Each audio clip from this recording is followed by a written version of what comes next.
This is Jack from tofluency.com, and this is the To Fluency Podcast, episode 8, where you can learn English with me. Now, today I'm going to talk about my experience learning Spanish at university. Now, I took Spanish at university as a side course, like an extra course. My main course was economics, and I also studied a little bit of sociology as well, but I decided in my last year to take Spanish, and I'll explain why I did that in a moment. But first, if you are new to the podcast, welcome. My name is Jack. I teach English through this podcast and also on YouTube, on Instagram, and on my website, tofluency.com.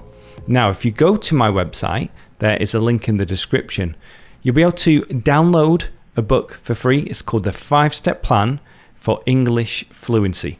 Like I said, it is free to download. So again, today we're going to talk about my journey learning Spanish and really focusing on my time at university. And I'm doing this because I want to show you how things have changed when it comes to learning a language.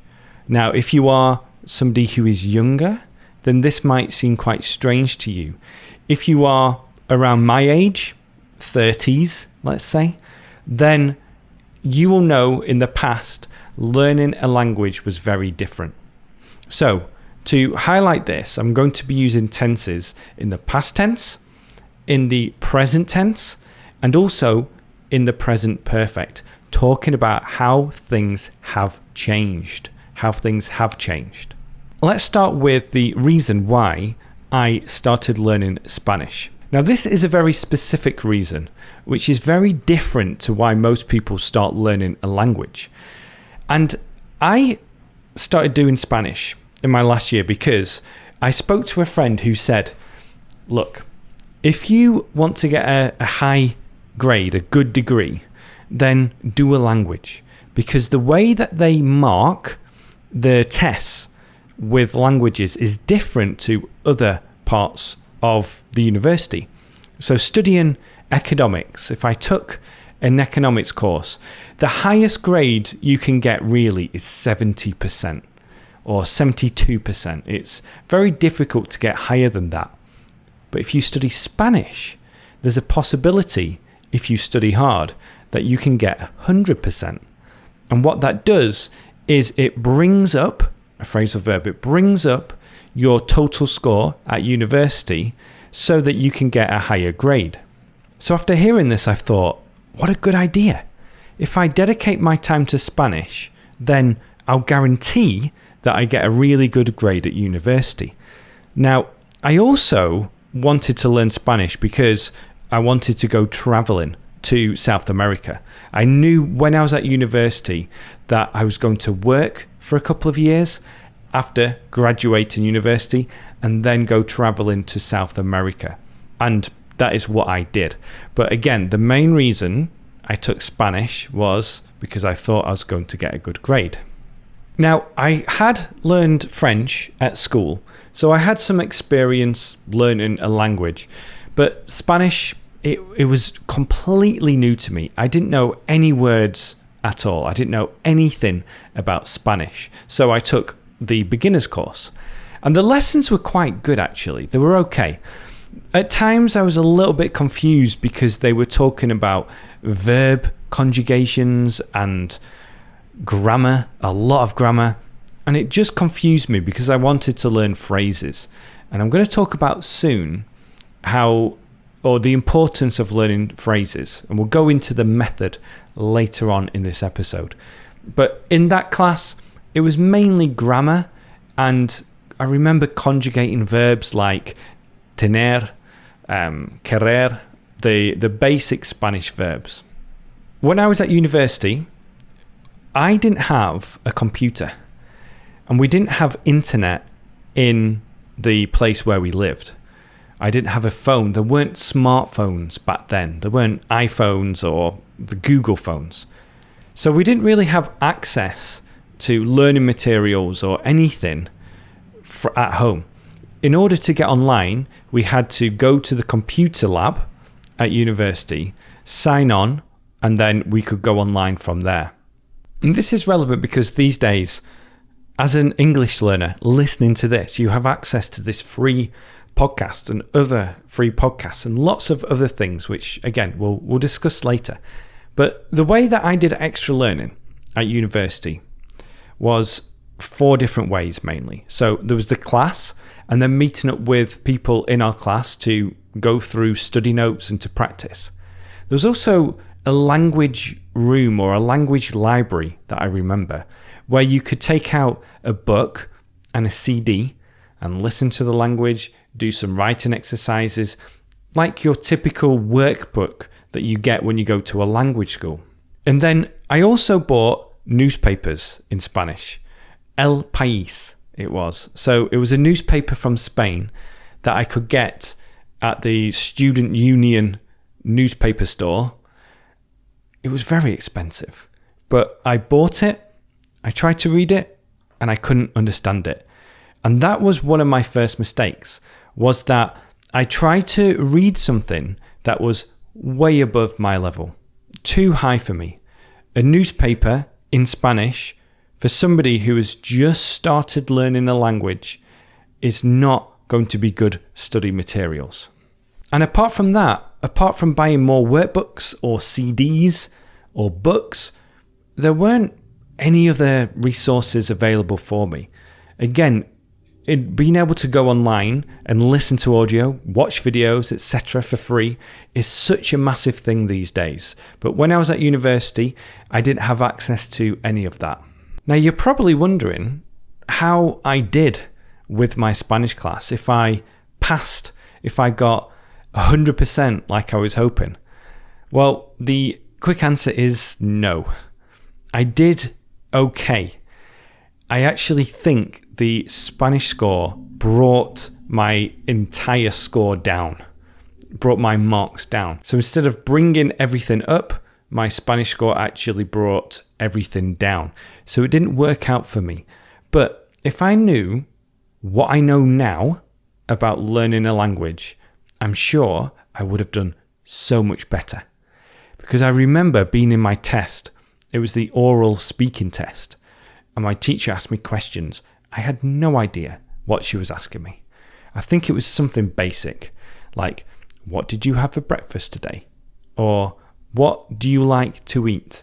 And I just couldn't say anything. I didn't understand what she was saying. But again, if I knew what I know now about language learning, I would have done so much better. This is a great sentence. If I knew what I know now about language learning, I would have done so much better. So, as a beginner, what would I have done? What would I have done better? Well, first, because the test was important, I would have learned what was going to be on the test. I would have done more research about what they were going to test me. And this is relevant if you're taking something like IELTS or the TOEFL test, something that is going to test your level of English so that you can get into a university, so you can go and live in another country, or so you can get a job somewhere else, or a job with an English-speaking company. Because knowing how they're going to test you really can help you dictate what you need to study. So for me, I should have learned what questions they were going to ask me on the exam and really practice those questions. And you can do this if you're taking a test. Go through past tests and look at what they're going to test you on. Understand the test the best you can understand it. Now, this is also true if you're just learning English for fun. And what I mean by that is, think about ways in which you can focus on the language that you're going to use. So if you're going to use a language to speak with people in a friendly way, to make conversations for a trip to London or to New York, then learn the types of phrases that you're going to need and focus on that. The whole idea here is to focus on what is going to help you with your situation. A lot of people will say, I want to improve my general English, but if that's the case, focus on commonly used words and phrases. things that you're going to use on a daily basis. Now, after learning what I was going to be asked on the test, this is what I would have done next. I would have written down answers, sent them to somebody, and ask for feedback. So write down answers, send them to somebody, and ask for feedback. And then I would practice saying these phrases, because in the oral test, the speaking test, you're tested on the way you say it. It's not just about if the sentence is correct, but if you say it correctly. So that's what I would have done. And then I would have used my favorite method, the LRRC method, where I get somebody to say these phrases for me, listen to them, repeat them, record them, and compare them. Listen, repeat, record, compare. Now, if you want to learn more about that method, get my book, The 5-Step Plan for English Fluency, tofluency.com. And then as a way to improve my Spanish in general, and just to feel more comfortable with the language, I would have learned commonly used phrases so that I could say the basics. Things like, I like to do this, I have my breakfast in the morning, I like to take a shower, I love football, etc. The stuff that you need to know as a beginner. And then I would have got graded readers for A1 level. Now, these are books that have been written especially or modified specific to a level of English or a level of Spanish in my case. So I talk about A1, A2, B1, B2, C1, C2 as a level. And you can think of A1 as a beginner, A2 as a beginner but a higher level, B1 and B2 intermediate, and then C1 advanced. C2, you sound like an English speaker or a native English speaker. So I would have found books, graded readers with audio that are specific to an A1 level of Spanish, because that is the level that I was at. Reading a newspaper, which is a C2 level, was just far too difficult, and I wasn't learning the phrases that I needed to learn in order to pass the test. Because, again, my main reason for taking Spanish was to try and get a higher grade. But at the same time, I wanted to learn Spanish and I was interested in the language. So I wanted to get the higher grade as my main focus, but then also just learn Spanish as well, to learn the language. So having a graded reader for A1 would have helped me learn the patterns and learn everything I needed to know. And then I would have taken a little bit of grammar just to understand the language and to understand it in a more logical way. Now, the graded readers, the repetition of phrases, I would have picked up the grammar and understood it. But just learning a little bit of grammar here and there, learning the grammar rules and when to use them would have also helped, especially for my exam. And everything I've talked about here, the things that I would have done, it would have been so much easier if I had access to the different resources available.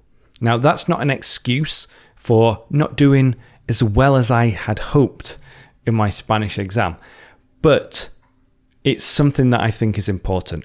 And it's something to feel grateful for, that if you're listening to this podcast, it means that you can access any type of resource online. You can watch videos on YouTube, you can listen to other podcasts, you can read books, you can read magazines, you can read websites, you can interact with people on social media.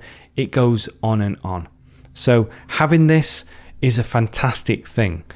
What I think is also important is being specific and thinking about what you need to focus on for what you're doing right now. So again, if you're taking a test, think about how you can pass that test. If you need English for your job, be specific about the English you're learning for the job. If you want English to travel, then learn key phrases and just learn as much conversational English as possible. And then because there are so many resources out there, it can be difficult deciding on which ones to use. So think about what resources, what podcasts, what videos are going to help me right now. And be specific about the level you have and find resources specific to that level. So what should you do now? Well, firstly, if you have enjoyed this podcast, then I really appreciate a review if you're listening to this on a podcast app. And also share the podcast with your friend. And then head over to tofluency.com to download your book, The 5-Step Plan for English Fluency. And if you haven't listened to all of my episodes yet, then have a little look through my podcast and see which episode appeals to you. I recommend episode 2 to listen to after this one because it talks about why you need to do the hard things but still have fun. So it talks about the mentality of getting dedicated practice, which will help you focus on doing the things you need to do. All right, thank you so much for listening, and I will speak to you soon. Bye-bye.